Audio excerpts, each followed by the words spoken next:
여러분들 세상에서 살아가시면서요, 제일 무섭고 두려운 게 혹시 있을까요? 어떻게 우리 이만희 권사님 뭐가 제일 무섭고 두려우세요? 두렵고 무서운 거 있으신가요? 죽음. 예. 여러분들 어떻습니까? 제가 이렇게 물어보니까 아이고 목사님, 우리 예수 믿는 사람이 무섭고 두려운 게 뭐가 있겠어요? 하나도 없어요. 하나도 없어요. 말씀들은 다 그렇게 잘하세요. 그런데 정작 진짜요? 그렇게 물어보시면 어떨까요? 아니 물론요. 그렇게 대답하십니다. 그런데요, 그 병드는 것도 안 무서워해야 되잖아요. 아픈 것도 안 무서워해야죠. 근데 아무리 예수 잘 믿어도 막상 아프면 다 무섭다고 그래요. 아프면 다 어떻게 해요? 걱정된다고 그래요. 아프면 하나님 나 아파서 빨리 천국 갈 거니까 감사합니다라고 얘기하는 분 한 분도 못 봤어요. 다 무서워해요. 다 두려워합니다. 사실은 우리가 세상에서 제일 무서워하고 두려워하는 것이 있다면 죽음이 아닐까 그렇게 생각이 되어지는데요. 보통 우리가 인간의 죽음을 얘기할 때 그것을 생물학적 죽음이라고 그렇게 이제 이야기를 하는데요. 생물학적 죽음을 판단하는 두 가지의 기준이 있습니다. 우리나라는 이 상태가 되면 죽었다 그렇게 의사들이 판단을 하는데, 우리나라에서 생물학적인 죽음으로 죽었습니다 이렇게 이제 사망 판정을 내리는 기준은 뭐냐면, 심장과 폐의 기능이 정지되면 죽었다고 하는 사망 판정을 내립니다. 그러나 다른 나라들은 뭐 미국 같은 나라가 이제 대표적인 예인데요. 이 미국 같은 나라는 인간의 두뇌가 더 이상 활동하지 못하고 특별히 두뇌 호흡 활동이 중단이 되면, 그래서 이 우리의 두뇌가 더 이상 그 기능을 발휘하지 못할 때 이것을 보통 뭐라고 얘기하는가 하면 뇌사라 그렇게 얘기합니다. 이 뇌사 상태가 되면 사망했다 그렇게 판정을 내리지요. 자, 뭐 심장이 멎고 폐가 기능을 다하지 못하든지 두뇌가 뇌사 상태에 빠지든지 간에 이런 생물학적 죽음과 우리는 어떤 상태에 있는 거예요? 살아있는 상태죠. 그죠? 여러분들 다 살아있는 줄 믿습니다. 예, 대답 안 하시는 분은 본인이 죽었다고 인정하시는 거죠. 자, 우리가 다 이렇게 호흡하고 심장이 뛰고 폐가 숨을 쉬게 만들고 머리가 여러 가지 생각들을 하고 두뇌의 기능을 다 감당한 이런 생명이 살아있는 것과 생물학적 판단으로 죽었다, 이 두 가지 외에는 없어야 되는데 이 중간에 머물고 있는 사람들이 있어요. 누군지 아세요, 여러분들? 죽은 것도 아니고 산 것도 아니에요. 어떤 사람들이 이런 상태에 있을까요? 예? 식물인간. 식물인간은 안 죽은 거예요. 예. 식물인간은 죽은 것이 아닙니다.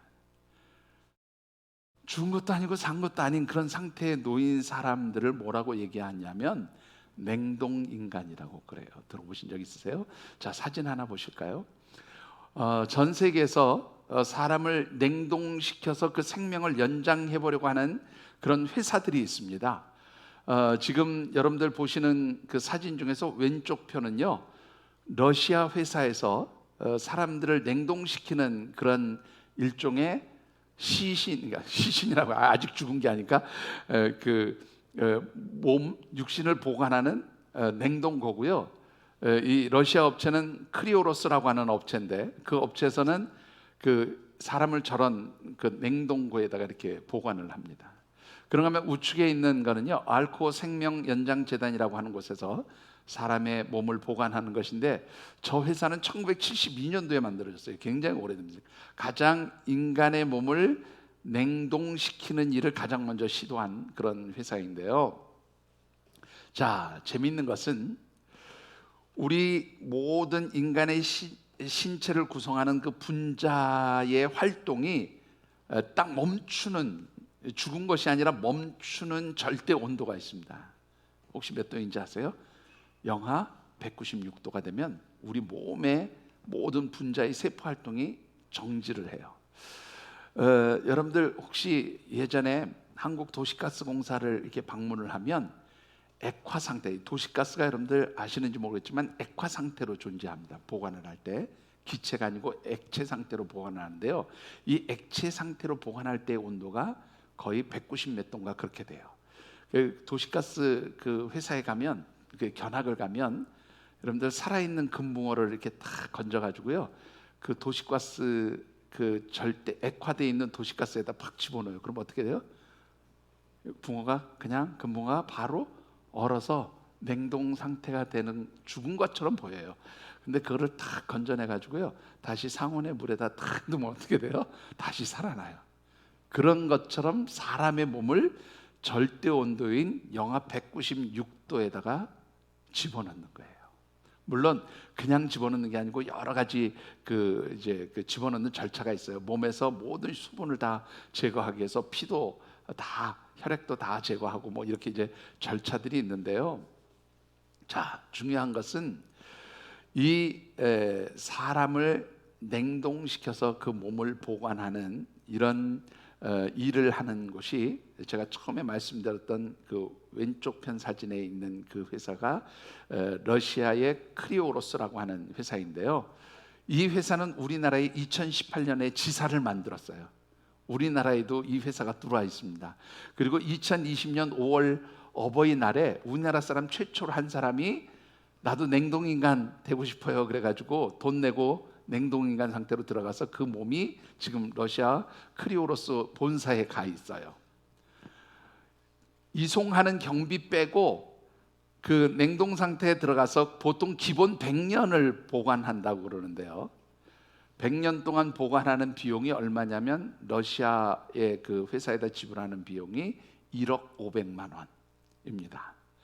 자, 그런가 하면 이 크리오로스와 함께 그 조금 전에 말씀드렸던 알코 생명 연장 재단이라는 것은 미국 회사인데요. 가장 오래된 회사고요.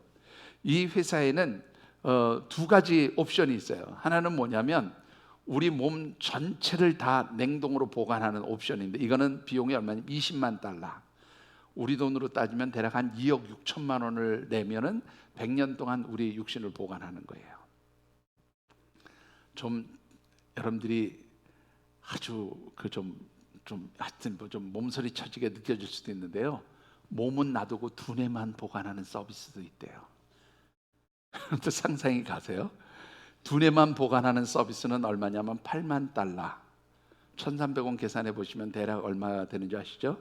3824 한 1억 조금 넘는 그런 비용을 주면 우리 머리만 보관을 한대요. 왜 그럴까요? 앞으로 과학이 발달하면 내 두뇌만 딱 끄집어내 가지고 뭐하고 연결시켜요? 로봇에다가 머리를 연결시켜서 그렇게 살아가는 그런 삶을 꿈꾸는 사람들은 머리만 보존한대요. 현재의 과학으로는요, 이 사람들을 다시 살릴 수 있는 방법이 없어요. 대략 현재 추정하는 것은 2045년쯤 되면은 이 냉동인간을 깨워서 다시 살릴 수 있는 그런 과학이나 의학적 기술들이 발달하게 될 것이다, 그렇게 이야기를 하고 있습니다. 그런데 사람들이 왜 이 냉동인간이 되기를 원하느냐라는 거예요. 무엇 때문에? 여러분들 냉동인간 되고 싶으신가요? 송 집사님, 송 권사님 어떠세요? 냉동인간 한번 기대해 보시기 싫으세요? 여러분들 냉동인간이 된다는 것은 뭐 하여튼 그냥 살아있을 때 가는 건 아니고요. 의사들이 일단 죽음의 판정을 내리면 들어가게 되는데, 이분들이 냉동인간으로 들어가게 되는 두 가지 이유가 있다고 그래요. 하나는 뭐냐면 죽음에 대한 두려움 때문입니다. 죽는 것이 무섭다는 거예요. 내가 지금 병들어서 죽는 거지만 이 죽는 것이 무섭다. 그래서 어떻게 해요? 다시 의학이 발달하고 과학기술이 발달하면 이 질병으로부터 나를 고쳐줄 수 있을 것이라는 기대감을 가지고 냉동인간 상태로 들어간다는 거예요. 또 하나는 뭐냐면 죽고 싶지 않다, 영생을 꿈꾸는 것 때문에 냉동인간이 되어진다는 것이죠. 여러분들 어떻게 생각하십니까? 우리의 몸을 100년 아니 그 이상 오랜 시간 동안 냉동시켰다가 깨우문다고 해서 여러분들 우리가 정말로 죽음의 문제를 해결할 수 있고 또 영원한 생명을 소유할 수 있겠느냐라는 것이지요. 여러분들 아무리 오랜 세월, 오랜 시간을 우리가 냉동 상태에 있다가 깨어나도 죽음의 문제는 해결할 수 없어요. 영원한 생명을 주지 못한다라고 하는 것입니다. 자, 우리 주님이 부활하신 이 절기, 부활의 절기 4월에 함께 묵상하는 말씀의 주제, 우리 같이 한번 읽어보실까요? 부활 하나님의 생명 회복의 은총. 예, 한 번 더 읽어보시죠. 부활 하나님의 영이 행하시는 생명 회복의 은총. 예, 우리 주님 부활하신 이 부활의 절기는 하나님의 영이 하나님의 능력으로 행하시는 생명을 회복시키는 그런 은총으로 우리에게 주어지는 그런 소망의 절기임을 말씀드리고 있습니다. 그리고 특별히 이런 주제를 가지고 하나님의 백성, 하나님의 자녀로 살아가는 우리 믿음의 식구들이 이 부활의 신앙을 가지고 살아가는 것이 왜 소중한 것인가, 왜 중요한 것인가 하는 관점에서 여러분들에게 말씀을 드리고 있습니다. 오늘 마지막 세 번째로 드리고 싶은 말씀은 부활의 신앙, 부활의 소망을 가진 사람들만이 죄와 사망을 이기고 영원한 생명을 소유할 수 있음을 말씀드리고 싶습니다. 오늘 우리에게 주신 하나님의 말씀은 특별히 사도 바울이 고린도 교회와 그 교회에 속한 성도들에게 보낸 편지 가운데 한 부분입니다. 특별히 이 말씀은 부활의 신앙이 어떻게 죄와 사망의 권세를 이기게 하는가, 그것을 아주 분명하게 말씀해 주고 있기도 합니다. 주신 말씀을 묵상하는 가운데 우리 사랑하는 모든 하늘샘 가족들이 우리에게 주신 부활의 소망, 부활의 신앙을 분명하게 회복하심으로 말미암아 죄와 사망을 이기시고 영원한 생명을 소유하게 하신 우리 주님께서 주시는 그 부활의 소망으로 하나님 나라의 백성답게 살아가시는 그런 귀한 역사가 있게 되기를 주님의 이름으로 축원합니다. 자, 오늘 주신 말씀을 통해서 우리가 먼저 묵상해 보고 싶은 것은 왜 우리는 죽음을 두려워하게 되어질까라는 것입니다. 왜 모든 사람들이 죽음에 대해서 두려움을 갖게 되느냐 하는 것인데, 여러분들 왜 우리가 죽음을 두려워하는가 하면 이 죽음이라고 하는 것은 우리의 죄의 결과로 인해서 주어지는 것이기 때문에 두려움을 가지게 된다, 그렇게 말씀드릴 수 있어요. 자, 오늘 주신 말씀 가운데 우리 56절의 말씀을 한번 같이 읽어보시죠. 사망이 쏘는 것은 죄요 죄의 권능은 율법이라. 자, 사도 바울은 이런 말씀을 합니다. 사망이 쏘는 것은 죄요 죄의 권능은 율법이라. 두 가지로 나눠서 묵상해 보고 싶은데요, 여러분들 사망이 쏘는 것은 죄요라고 하는 이 말씀은요, 원문을 쭉 풀어서 설명하려니까 너무 시간이 많이 걸릴 것 같아서 그냥 제가 쉽게 한마디로 정리해 드리겠습니다. 사망이 쏘는 것이 죄라고 하는 말씀은 우리가 죽게 되는 죽음의 원인은 죄의 결과로 인한 것이다, 그런 뜻이에요. 죽음의 원인은 곧 죄로 인한 것인데, 특별히 우리가 창세기 2장 17절의 말씀을 보면 하나님께서 태초에 천지를 창조하시고 아담과 하와를 만드신 후에 이 사람들에게 너희들이 하나님 만드신 그 동산 에덴에 있는 모든 나무의 열매들, 실과들은 다 먹을 수 있지만 한 가지는 먹지 말아라. 무엇을 먹지 말라 그래요? 선악을 알게 하는 나무의 열매는 너희들이 절대 먹지 말아라. 그 열매를 먹으면 너희들이 정령 죽을 것이다, 그렇게 하는 말씀을 하십니다. 자, 그런데요, 여러분들 하나님께서 아담과 하와에게 선악을 알게 하는 나무의 열매를 먹지 말아라 그랬는데 이 아담과 하와가 그 열매를 다 먹었어요. 그러면서 여러분들 이 선악을 알게 하는 나무의 열매를 먹는 즉시 나타난 아주 독특한 현상, 독특한 특징이 하나 있어요. 여러분들 그것이 무엇입니까? 창세기 3장 8절부터 11절까지 말씀을 같이 한번 읽어보시죠. 오늘은 성경 말씀을 좀 많이 읽으려고 해요. 같이 읽어보십시다. 그들이 그날 바람이 불 때 동산에 거니는 여호와 하나님의 소리를 듣고 아담과 그의 아내가 여호와 하나님의 낯을 피하여 동산 나무 사이에 숨은지라. 여호와 하나님이 아담을 부르시며 그에게 이르시되 내가 어디 있느냐. 이르되 내가 동산에서 하나님의 소리를 듣고 내가 벗었으므로 두려워하여 숨었나이다. 이르시되 누가 너의 벗었음을 내게 알렸느냐. 내가 내게 먹지 말라 명한 그 나무 열매를 내가 먹었느냐. 자, 조금 있다가 12절은 조금 있다 띄워주세요. 자, 여러분들 한번 보시죠. 여러분들 이 말씀을 보면 아담과 하와가 하나님 먹지 말라고 하는 선악을 알게 하는 나무의 열매를 먹자마자 그 다음에 나타난 증상이 뭐예요? 하나님을 두려워하여 하나님의 낯을 피하고 숨었다, 그렇게 기록하고 있어요. 여러분들 이 아담과 하와가 죄를 지은 것이죠. 하나님의 말씀에 하지 말라 한 것을 했어요. 하나님 명령에 금하신 것을 그들이 거역하고 선악을 알게 하는 나무의 열매를 따먹는 즉시 그들에게 나타난 아주 중요한 특징이 뭐냐면 두려움이었습니다. 하나님의 낯을 피하는 두려움이었어요. 그러니까 이 말씀은 결국 무엇을 의미하냐면 죄는 뭐를 가져와요? 두려움을 가져오게 돼 있어요. 그런데 여러분들 이 죄를 짓고 그 죄의 결과로 인해서 두려움을 느끼게 되어질 때 이 죄와 두려움은 무엇과 연결되는지 한번 보시죠.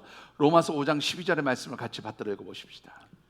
그러므로 한 사람으로 말미암아 죄가 세상에 들어오고 죄로 말미암아 사망이 들어왔나니 이와 같이 모든 사람이 죄를 지었으므로 사망이 모든 사람에게 이르렀느니라. 자, 아담과 하와가 죄를 범함으로 인해서 이 세상 가운데 죄가 들어왔고 이 죄로 말미암아 모든 사람이 무엇에 이르게 되었다고요? 사망에 이르게 되었다. 그렇게 분명히 성경은 우리에게 말씀해 주고 있습니다. 자, 말씀을 정리해 보면 사람들이 죄를 짓게 되었을 때 나타나는 전형적인 현상이 뭐예요? 두려움이에요. 그리고 이 두려움은 죄의 결과로 우리에게 주어지는 사망, 곧 죽음과 연결이 되게 되어 있지요. 그러니까 죄를 짓고 그 죄의 결과로 인해서 주어지는 사망은 우리에게 결국 무엇을 가져다 줍니까? 두려움을 가져다 주는 거예요. 즉 죄를 짓고 이 죄의 결과로 인해서 두려워하는 것은 무엇에 대한 두려움인가 하면 이 죄에 대한 결과로 찾아오는 죽음에 대한 두려움과 연결이 되어 있다 그 말이에요. 그러니까 우리가 사실 누구 하나 할 것 없이 다 뭐에 대한 두려움을 가지고 살아요? 죄로 인한 결과 사망, 죽음에 대한 두려움을 가지고 살아갈 수밖에 없는 것이 바로 우리 존재다 그런 말입니다. 그렇다면 여러분들 이 죄의 결과로 인한 죽음과 이 죽음에 대한 두려움을 해결할 수 있어야 되잖아요. 여러분들 어떻게 해결할 수 있습니까? 56절과 57절의 말씀을 같이 받들어 읽어 보십시다. 사망이 쏘는 것은 죄요 죄의 권능은 율법이라. 우리 주 예수 그리스도로 말미암아 우리에게 승리를 주시는 하나님께 감사하노니. 자, 먼저 56절 뒷부분을 보시죠. 죄의 권능은 율법이라. 이 말은 무슨 말인가 하면 여러분들 죄의 권능이 율법이라는 말을요, 여러분들 좀 쉽게 풀어 드리고 싶어서 성경 구절을 또 하나 좀 끄집어 왔어요. 여러분들 로마서 3장 19절로부터 20절의 말씀을 같이 받들어 읽어 보십시다. 우리가 알거니와 무릇 율법이 말하는 바는 율법 아래에 있는 자들에게 말하는 것이니 이는 모든 입을 막고 온 세상으로 하나님의 심판 아래에 있게 하려 함이라. 그러므로 율법의 행위로 그의 앞에 의롭다 하심을 얻을 육체가 없나니 율법으로는 죄를 깨달음이니라. 자, 여러분들 어떻게 생각하십니까? 이 사도 바울이 활동하던 당시 예수님이 이 땅에 오셨던 바로 그 시대에는 모든 유대인들이 무엇으로 의롭다함을 얻어요? 율법으로 의롭다함을 얻는다 생각했어요. 다른 말로 표현하면 율법으로 구원을 얻는다고 생각했어요. 그래서 사도 바울이 예수님 만나기 전에 뭐라고 그래요? 나는 율법으로 보면 뭐 할 데가 없는 사람이고요, 흠잡을 데가 없이 의로운 사람이라 그렇게 이야기를 합니다. 그런데 예수 그리스도를 만난 이 사도 바울이 뭐라고 얘기해요? 율법으로 구원받을 수 없다, 율법으로 우리가 의롭게 될 수 없다 그렇게 말합니다. 다른 말로 표현하면 율법으로 우리의 죄의 문제를 해결할 수 없다는 거예요. 율법으로 우리 죄의 결과로 주어지는 그 죽음의 문제, 사망의 문제를 해결할 수 없다라는 겁니다. 이 율법이 하는 역할은 뭐예요? 율법은 오직 우리의 죄를 깨닫게 하는 것뿐이지 이 율법이 우리를 구원하지 못해요. 율법이 우리를 의롭게 하지 못해요. 율법이 우리의 죄의 문제를, 사망의 문제를 해결하지 못한다 그렇게 분명히 말씀하고 있는 것이죠. 자, 그렇다면 우리의 죄의 문제, 우리의 사망의 문제, 죄로 인한 사망과 그 두려움의 문제는 어떻게 해결할 수 있습니까? 57절을 다시 한번 보시죠. 뭐라고 말씀합니까? 57절에 이렇게 말씀하고 있습니다. 예수 그리스도로 말미암아 우리에게 승리를 주시는 하나님께 감사한다. 예수 그리스도로 말미암아 승리를 주셨다는 이 말은 무엇이에요? 예수 그리스도를 통해서 우리가 모든 죄와 사망으로부터, 이 죄와 사망의 결과로 주어지는 그 두려움으로부터 우리를 승리하게 하셨다, 그렇게 말씀하고 있습니다. 여러분들, 우리의 모든 죄와 사망과 두려움의 문제를 해결하는 분은 누구셔요? 우리 주님인 줄 믿으시기 바랍니다. 왜 우리 주님께서 우리의 모든 죄와 사망의 문제, 사망으로 인한 두려움을 해결할 수 있습니까? 로마서 6장 23절에 사도 바울은 이렇게 말하고 있습니다. 같이 말씀 받들어 읽어보겠습니다. 죄의 삭은 사망이요 하나님의 은사는 그리스도 예수 우리 주 안에 있는 영생이니라. 예, 죄의 결과는 죽음이에요. 그런데 이 죽음을 해결할 수 있는 어떤 방법도 없었어요. 그런데 하나님께서 누구 안에서? 예수 그리스도 안에서 우리에게 은사. 근데 이 성경에 보면 은사 앞에 숫자가 딱 붙어 있어요. 그 숫자를 쭉 따라가 보시면 뭐라고 되어 있어요? 하나님의 선물, 그렇게 되어 있습니다. 죄의 삭은 사망이지만 하나님께서는 예수 그리스도 안에서 우리에게 선물을 하나 주셨어요. 그 선물이 뭐라고요? 영생이라, 그렇게 말씀합니다. 여러분들, 율법으로는 우리의 죄의 문제, 사망의 문제, 죄와 사망으로 인한 그 두려움을 해결할 수 없지만 하나님께서 독생자 예수 그리스도를 통해서 우리에게 주시는 선물, 영원한 생명의 은총이야말로 우리의 모든 죄와 사망과 그로 인한 두려움을 어떻게 해요? 능히 이길 수 있게 하신다고 말씀하신 줄 믿습니다. 중요한 것은 이 우리 주님을 통해서 주시는 하나님의 선물, 영생을 어떻게 소유할 수 있을까라는 것입니다. 여러분들, 이 영생의 은총을 소유하는 말씀에 대해서 베드로 사도는 이렇게 말씀합니다. 베드로전서 1장 3절과 4절의 말씀을 같이 받들어 읽어보겠습니다. 우리 주 예수 그리스도의 아버지 하나님을 찬송하리로다. 그의 많으신 긍휼대로 예수 그리스도를 죽은 자 가운데서 부활하게 하심으로 말미암아 우리를 거듭나게 하사 산 소망이 있게 하시며 썩지 않고 더럽지 않고 쇠하지 아니하는 유업을 있게 하시나니 곧 너희를 위하여 하늘에 간직하신 것이라. 자, 이 말씀 다시 한번 정리해서 설명드리죠. 여러분들, 우리의 죄와 죄의 결과로 인한 죽음과 그 두려움을 해결하는 것이 하나님께서 우리 주님 예수 그리스도를 통하여 주시는 영생의 선물이라면, 그 영생을 소유하게 하는 것은 예수 그리스도께서 부활하심으로 우리에게 주신 산 소망, 곧 부활의 소망, 부활의 신앙을 소유한 사람들이 그런 영생의 은총을 누릴 수 있게 될 것이다, 그렇게 말씀하고 있습니다. 그러므로 여러분들이 모든 죄와 사망의 문제, 그로 인한 두려움을 능히 해결하고 정말로 영생의 은총을 소유한 하나님의 백성들이 되기 위해서는 무엇이 필요해요? 부활의 신앙, 부활의 소망이 필요한 줄 믿습니다. 여러분들에게 묻습니다. 여러분들에게 부활의 소망, 부활의 신앙이 있으십니까? 예. 여러분들, 하나님의 백성들에게는 부활의 소망이 있어야 돼요. 부활의 생명이 있어야 하는 줄 믿습니다. 부활의 분명한 신앙 고백이 있어야 하는 줄 믿습니다.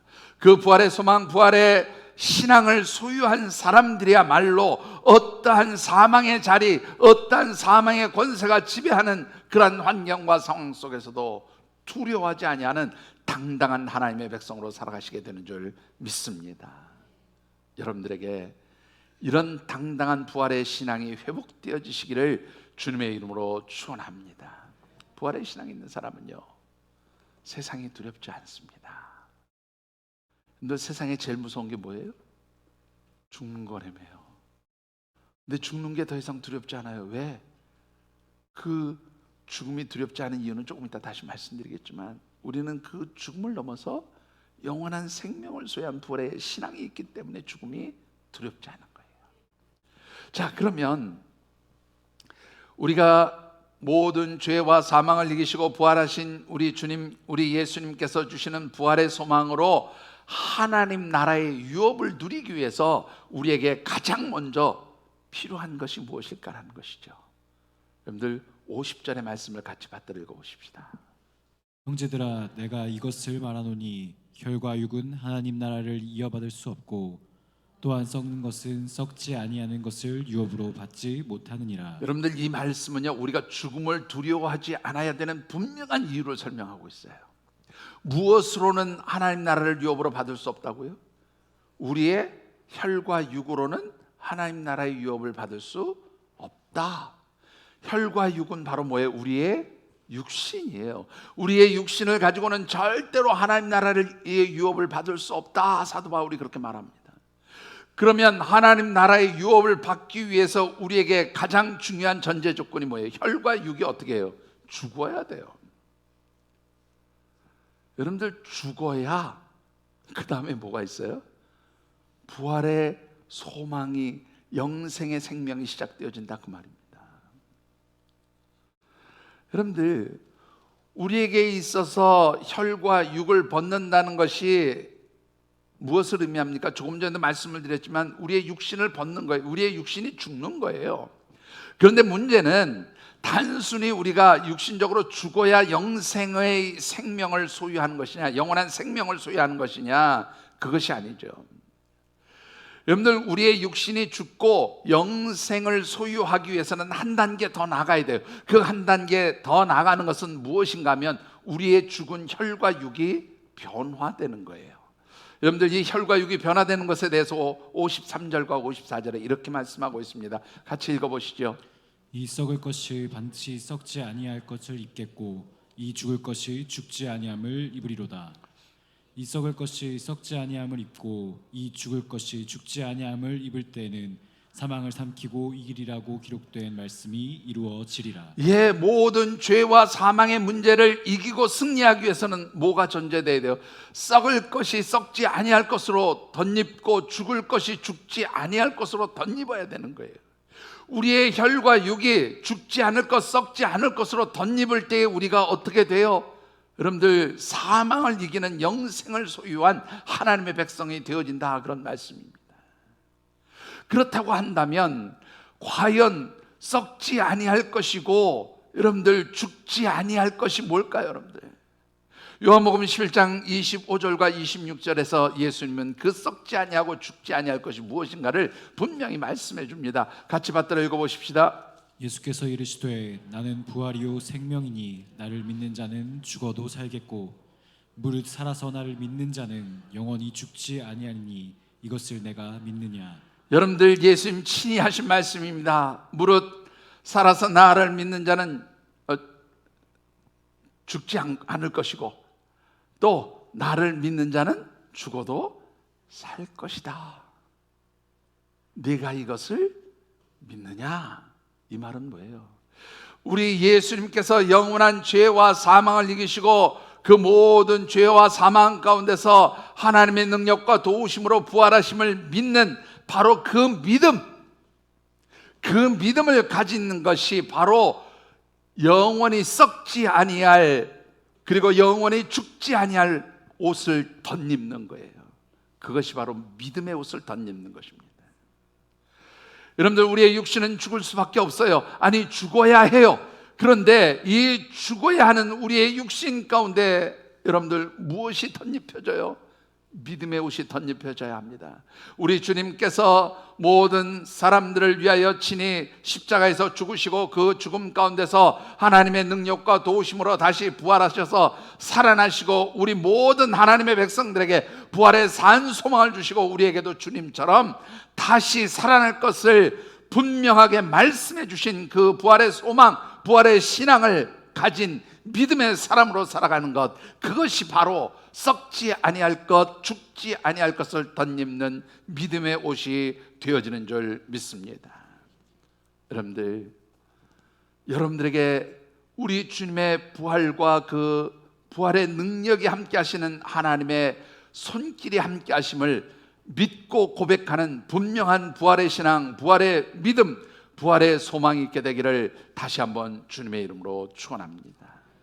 이런 부활의 신앙과 부활의 소망을 지닌 사람, 분명한 부활의 믿음을 가지고 하나님께서 우리에게 영원한 생명을 주셨음을 고백하는 그런 사람들은 더 이상 죄와 사망의 노예로 살지 않습니다. 죄와 사망을 더 이상 두려워하지 아니하는 소망의 사람들로 살아가게 되는 줄 믿습니다. 자, 그렇다면 우리가 예수 그리스도께서 영원한 죄와 사망을 이기시고 부활하심을 믿는 부활의 소망, 부활의 신앙으로 그렇게 믿음의 옷을 덧입고 살아갈 때에 하나님의 나라의 유업을 누리게 되는 때는 언제라고 말씀하고 있습니까? 여러분들 본문 51절과 52절의 말씀을 같이 받들어 읽어보겠습니다. 보라, 내가 너희에게 비밀을 말하노니 우리가 다 잠잘 것이 아니요 마지막 나팔에 순식간에 소련이 다 변화되리니 나팔 소리가 나매 죽은 자들이 썩지 아니할 것으로 다시 살아나고 우리도 변화되리라.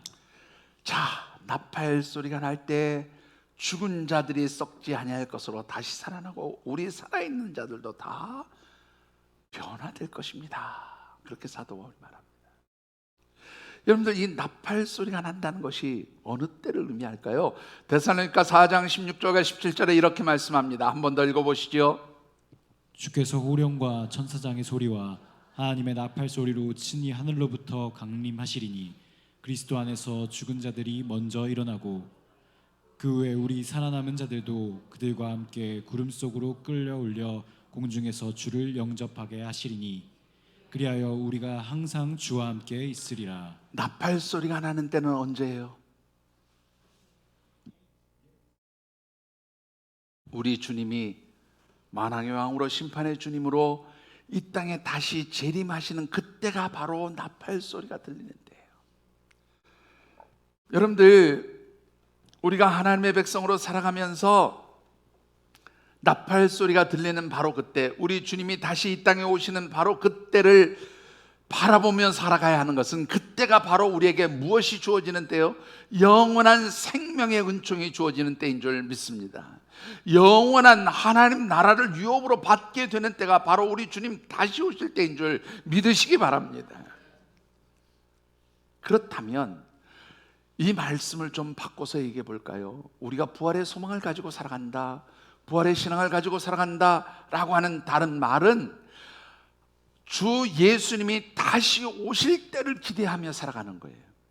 그래서 초대교회 성도들은 늘 뭐라고 고백했습니까? 우리 주님께서 부활하시고 이제 하늘로 올라가시는 그 승천의 장면을 보면서 천사들이 들려준 대로 너희들이 본 그대로 다시 주님께서 오실 것이다, 그 말씀을 들었기 때문에 이들은 임박한 종말 사상을 가지고 살았어요. 그래서 성경 가장 마지막인 계시록 가장 끝부분에 보면 아멘 주 예수여 오시옵소서 그렇게 끝내고 있죠. 그 아멘 주 예수여 오시옵소서라는 이 말을 우리가 다른 말로 바꾸면 뭐예요? 마라나타의 신앙을 가지고 살아가는 거예요. 주님 어서 오시옵소서, 아멘 주여 오시옵소서, 바로 마라나타의 신앙을 가지고 살아가는 것, 이것이 바로 뭐가 되는 거예요? 부활의 신앙, 부활의 소망을 가지고 살아가는 거예요. 그래서 부활의 신앙, 부활의 소망을 가지고 산다는 것은 사실 무엇과 똑같은 말의 의미인가 하면 마라나타의 신앙을 가지고 살아가는 거예요. 부활의 신앙, 부활의 소망을 가지고 살아간다는 것은 또 다른 말로 바꾸면 마라나타의 신앙, 곧 종말론적인 신앙을 가지고 살아가는 거예요. 여러분들, 우리에게 주어지는 종말은 두 가지죠. 말 그대로 우리 주님께서 이 땅의 재림주로 다시 오셔서 온 세상을 심판하시고 하나님의 백성들을 영원한 생명의 나라, 하나님 나라로 들어가게 하는 바로 그때, 곧 세상의 종말의 때가 있죠. 그러나 동시에 어떤 종말도 있어요? 우리 각자를 하나님께서 부르시는 개인적 종말의 때가 있어요. 그런데 여러분들, 이 개인적인 종말은 세상의 종말과는 좀 다르게 다가오지만 그럼에도 불구하고 사실은 같은 맥락으로 우리가 이것을 보셔야 돼요. 여러분들, 주님이 다시 오실 때를 아는 사람이 있다고 말씀하시지요? 여러분들 끄떡끄떡거리시면 안 돼요. 예? 제가 그렇죠? 그렇게 말씀인데 그거 알면 뭐가 돼요? 2단에서 3단으로 가는 거예요. 예. 아무도 주님이 오신 것을 몰라요. 누구만 알아요? 하늘에 계신 너희 아버지만 아신다. 그래서 주님이 오시는 것은 무엇처럼 임해요? 도적같이 임할 것이다. 그렇게 말씀합니다. 그런데 여러분들, 우리 개인적인 종말, 곧 하나님이 우리의 생명의 날을 끝내고 부르시는 그 개인적인 종말의 시간도 아는 사람 아무도 없어요. 여러분들 알고 계십니까? 나 언제 갈지? 예. 잘 안 들려요, 권사님. 죄송합니다. 크게. 예? 예, 어떤 말씀? 자, 개인적인 종말이라는 것은 다른 말로 표현하면 하나님 우리를 불러주시는 거예요. 우리 생명의 날을 끝내고 하나님 불러주시는 것이 개인적인 종말이에요. 곧 죽는 거예요. 이 땅에서 우리의 육신의 몸을 벗는 것이 곧 죽음이라 그 말이에요. 그것이 바로 개인적인 종말이에요. 자, 그런데 이 개인적인 종말의 시간을 아는 사람이 있느냐 그 말이에요.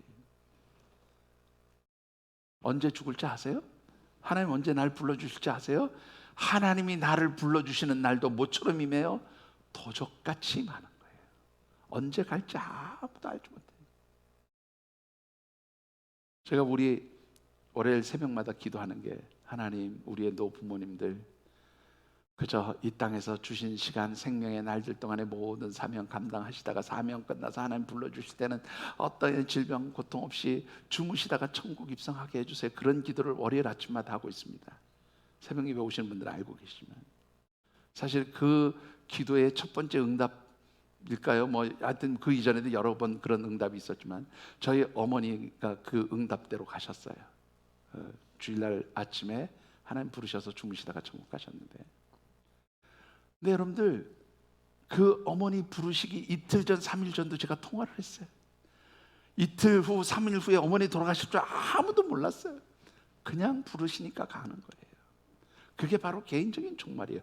그렇다면 자, 정리해 보십시다. 여러분들, 주님 다시 오시는 것이 두려우십니까? 무서우십니까? 주님 다시 오시는 것은 그야말로 기쁨이에요. 우리에게 영원한 생명의 소망을 주시는 은혜의 시간, 축복의 시간이 되어지는 줄 믿습니다. 그렇다면 우리 개인적으로 하나님 내 생명을 불러서, 자, 누구누구야 네 사명이 끝났으니 이제는 내게로 오라 불러주시는 개인적인 종말도 더 이상 두려움의 시간이 아니라 무슨 시간이 되는 줄 믿어요? 축복의 시간이 되는 줄 믿습니다. 은혜의 시간이 되는 거예요. 그래서 우리는 부활의 소망을 가지고 살아갈 때에, 다른 말로 표현하면 부활의 신앙을 가지고, 마라나타의 신앙을 가지고 살아갈 때 우리에게는 더 이상 뭐가 문제되잖아요. 우리의 모든 죽음의 문제들이, 우리를 두렵게 하는 사망의 권세가 더 이상 우리에게 문제가 되어지지 않는 줄 믿습니다. 그래서 하나님의 백성들은, 부활의 신앙을 가지고 살아가는 사람들, 마라나타의 신앙을 가지고 살아가는 사람들은 세상에서 무서울 게 없어요. 눈에 보이는 게 없어요. 왜요? 가장 무서운 죽음이 더 이상 무섭지 않기 때문에 그렇습니다. 여러분들, 오늘 저와 여러분들이 정말로 사망을 두려워하지 아니하는 부활의 소망, 부활의 신앙을 가지고 마라나타의 신앙으로 살아가는 사람들이라면 우리는 어떤 삶을 살아야 할까라는 것이지요. 마지막 58절의 말씀을 같이 받들어 읽어보십시다. 그러므로 내 사랑하는 형제들아, 견실하며 흔들리지 말고 항상 주의 일에 더욱 힘쓰는 자들이 되라. 이는 너희 수고가 주 안에서 헛되지 않은 줄 알미라. 자, 부활의 소망, 마라나타의 신앙을 가지고 살아가는 사람들에게 사도 바울이 뭐라고 얘기합니까? 흔들리지 말고 견실하게 너희 믿음을 지켜라. 부활의 소망을, 부활의 신앙을, 부활의 분명한 믿음의 고백을 흔들리지 말고 지켜라, 그렇게 말씀하고 있어요. 그런데 단순히 믿음을 지키는 것이 아니라 이 믿음을 가지고 무엇에 더욱 힘쓰라고요? 주의 일에 더욱 힘쓰라. 그리고 이 주의 일에 힘쓰는 너희의 수고가 헛되지 않은 줄 알미라, 그렇게 말씀합니다. 여러분들, 이 주의 일이란 말은요, 에르워라고 하는 단어를 쓰거든요. 주님의 일이죠. 말 그대로 하나님 나라와 의를 위해서 살아가는 것이고 주의 복음을 위해서 살아가는 것이 주의 일이에요. 그런데 이 주의 일과 무엇을 똑같이 놓고 있냐면 수고, 너희의 수고하고 똑같이 놔요. 그런데 이 수고라고 하는 말은 뭐라고 표현하냐면 코포스라고 하는 단어를 쓰는데 중노동을 의미해요. 그러니까 여러분들이 하나님 백성으로 부름받고 하나님의 일, 주의 일을 하는 것은 뭐예요? 중노동이에요. 힘든 거예요. 쉬운 게 절대로 아니다, 그런 말입니다. 그런데 그 힘들고 중노동 같은 주의 일이지만 그것을 여러분들 어떻게 하셔야 돼요? 힘써 하시라, 그렇게 말씀드립니다. 왜냐하면 그것이 곧 내게 주신 사명이기 때문이에요. 여러분들, 주께서 내게 맡기신 사명, 곧 주의 일이 남아있기 때문에 내가 아직 뭐예요? 호흡하고 살아있는 거예요. 지난주에도 말씀을 드렸지만 여러분들, 사명이 끝난 사람 하나님 이 땅에 두시지 않아요. 사명이 끝난 사람은 하나님께서 그 영혼을 천국으로 불러주시는 줄 믿습니다. 그러니까 아직 살아있다는 것은 내가 뭐 할 게 남아있어요? 사명 감당할 게 남아있어요.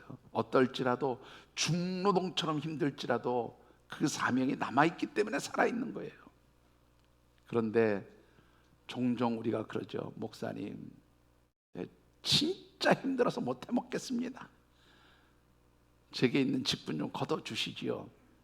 제가 뭐라고 얘기해야 될까요? 뭐라고 말씀드려야 될까요? 예, 주의 일이 힘든 겁니다. 중노동입니다. 그렇게 얘기할까요? 아니면 예, 주의 일을 잘 중단하시고 쉬십시오. 사명이 끝났으니 이제는 천국 가실 날이 가까워서 참 좋으시겠습니까? 그렇게 얘기를 할까요? 제가 지금까지 지내면서 많은 분들 만나봤는데요. 예, 빨리 죽으시고 천국 가시죠, 그런 소리 듣기 좋아하는 분 한 분도 못 봤어요. 맨날 입으로는 아이고 내가 빨리 죽어서 천국 갔으면 좋겠다, 천국 갔으면 좋겠다, 그렇게 말씀하셔도 정작 예, 빨리 죽으시고 천국 가시죠 그러면 시험 들어요. 아니에요? 예, 다 시험 들더라고요. 여러분들, 아직 사명이 안 끝났기 때문에 사실은 뭐예요? 천국 빨리 가세요 그러면 다 싫어하는 거예요. 내가 사명이 남아있기 때문에 아직 천국 갈 때가 안 된 거예요. 그렇다면 여러분들 주신 사명 기쁨으로 감당하시게 되기를 주의 이름으로 축원합니다. 말씀을 맺고 싶습니다. 그냥 우스갯소리 하나 하고 지나갑시다. 어떤 할아버지하고 할머니가 아주 평생 해로하면서 잘 사시다가 할아버지가 돌아가셨어요. 그래가지고 이제 장례 절차를 치르고 할아버지 관이 탁 이제 듣는 사람들에 의해서 가족들에서 이제 관을 들고 탁 나가다가 그만 문에 쾅 부딪혔어요. 그랬더니 그 부딪히는 소리에 깜짝 놀라서 할아버지가 깨어나셨어요. 다시 살아나신 거예요. 예? 그래서 어떻게 다시 살아났으니까 갔다가 뭐 화장할 수 없으니까 예? 다시 며칠을 다 잘 사셨는데 다시 할아버지가 죽으셨어요. 그리고 또 다시 장례를 치렀어요. 그리고 또 이제 나가는데 이 들고 나가는 사람들이 막 이게 좀 험하게 하는 거니까 할머니가 뭐라 그래? 조심조심, 절대로 부딪히면 안 돼. 그런데 또 부딪혔어요. 그 할아버지가 또 깨니까 할머니가 뭐라 해요? 관을 빵 치면서 그냥 자, 그만 주무셔, 그렇게 말씀했다고 하는데 뭐 우스갯소리 하는 얘기지만 실제로 죽었다가 깨어난 사람들의 이야기가 있어요. 그 레이먼드 무디라고 하는 의사이면서 심리학자가요, 임사 체험을 하신 분들 150명을 인터뷰하고 지은 책이 한 권 있습니다. 영어 제목은 Life After Life라고 하는 책이고요. 우리 말로는 다시 산다는 것, 그런 제목으로 아마 번역된 걸로 알고 있는데 부제가 뭐냐면 임사 체험에 대한 보고서, 그렇게 되어 있어요. 근데 이 얘기는요, 뭐 예수 믿는 사람도 있고 그렇지 않은 사람도 있는데 150명의 사람들을 인터뷰했는데 죽음 가까운 경험을 했거나 아니면 의사가 죽었다 그렇게 사망 판정을 내렸는데 죽었다가 다시 깨어난 사람들의 이야기입니다. 이 150명이 거의 대부분이 공통적인 경험을 이야기해요.